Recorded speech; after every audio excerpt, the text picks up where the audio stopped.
Breaking news! Germany's government has collapsed. The country is now in a state of anarchy with nobody in charge and it's complete chaos everywhere.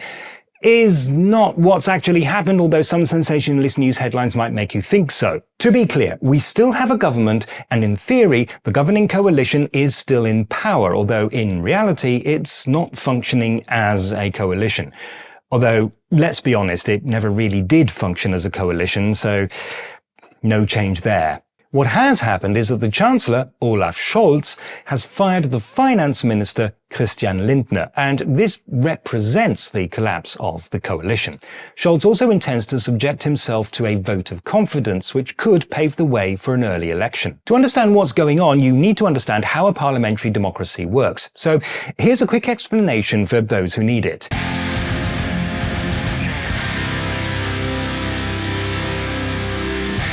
I think we'd agreed never to use that ever again. Every 4 years, the German people get to elect 600 or 700 representatives to the Bundestag. The Bundestag then elects a chancellor who becomes head of government and should ideally have the support of more than half the members of the Bundestag. The chancellor doesn't have to be a member of the Bundestag, but usually is. He then appoints a cabinet, again normally members of the Bundestag. That cabinet then forms the government. In reality, of course, politicians work together in parties and parliamentary groups. Germany has more than 2 major political parties, and it has a system of proportional representation, which means that it is very rare for one single party to win an absolute majority. So, to be sure of getting the Bundestag votes needed, 2 or more parties will typically work together in a coalition. They will agree on what policies they're going to pursue together, and the Chancellor allocates cabinet posts to the different coalition partners. After the last election, the only viable government was a 3-way coalition between the SPD, the Greens, and the FDP. The problem is that the FDP believes in staying out of debt, but the other 2 parties, particularly the Greens, had ideas for policies that they felt were necessary but would be very expensive. And this was a particular problem because the leader of the FDP, Lindner, was made finance minister, meaning that he had control over how much money the government could spend. Why was he put in charge of the finances? Because the FDP was in a position of being able to say, look, you can't form a government without us, so either we get the finance ministry or the deal's off. A key component of the FDP's philosophy is the debt brake. A debt brake is when a government is not allowed to borrow more than a certain amount of money. In Germany, the national debt must not increase by more than 0.35% of GDP. And this is written into the basic law, which is Germany's constitution, so it can't be overturned without a 2/3 majority in the Bundestag, which they're probably not going to get. But there are exceptions for natural disasters and financial crises. There's more to the debt brake than that, but the basic idea is to keep the country's finances stable. It was passed in 2009, some months before the Greek debt crisis, which was triggered when government spending got out of control and resulted in massive tax increases and austerity measures, which impacted most on the poorest in society, as these things of course always do. However, a debt brake can also have negative effects. In particular, it can discourage investment in the country's infrastructure, and most Germans will tell you that right now, Germany's infrastructure is in a very sorry state. That is to say, a government obviously shouldn't be allowed to bankrupt the country, but at the same time it is sometimes necessary to borrow money in the short term to ensure that the economy stays healthy in the long term. And this is the argument that has plagued this coalition almost since it got started. Every time the SPD or the Greens wanted to implement some reform or other, it was blocked by the FDP, specifically by Lindner. We've known for a long time that the coalition was in trouble, but things really came to a head earlier this week when Scholz begged Lindner to let him override the debt brake. But after all, the country's economy is in trouble, and Lindner refused, at which point Scholz fired him. And Scholz then publicly accused Lindner of being petty-minded and irresponsible, which is the most interesting he's been since he had that eye patch.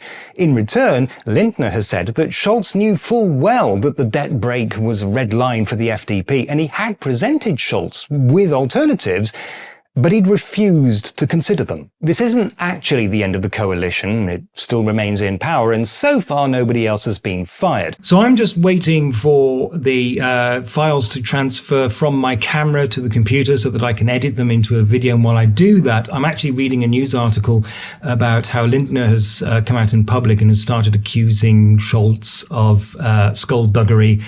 But Also, what I didn't realise when I was writing the script for this video is that all the other FDP members of cabinet have resigned their cabinet posts, except for one, and I'll get back to him later on in the video. But we now know for certain that it is terribly dysfunctional.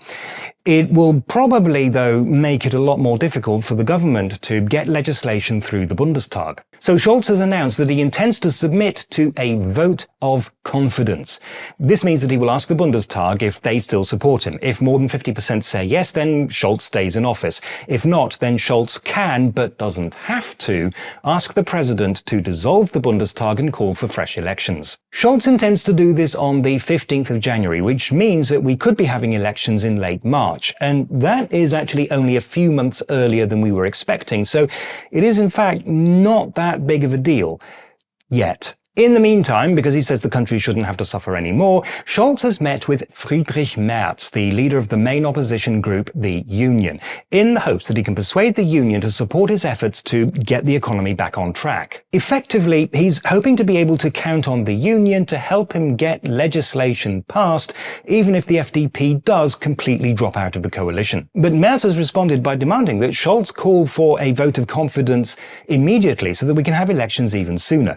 And from Merz's point of view, that's actually perfectly rational. His party is currently benefiting from the coalition's disarray, so of course he wants elections as soon as possible. And although this video is already longer than I'd intended, I should like to mention Volker Wissing. He's the current transport minister and was a member of the FDP.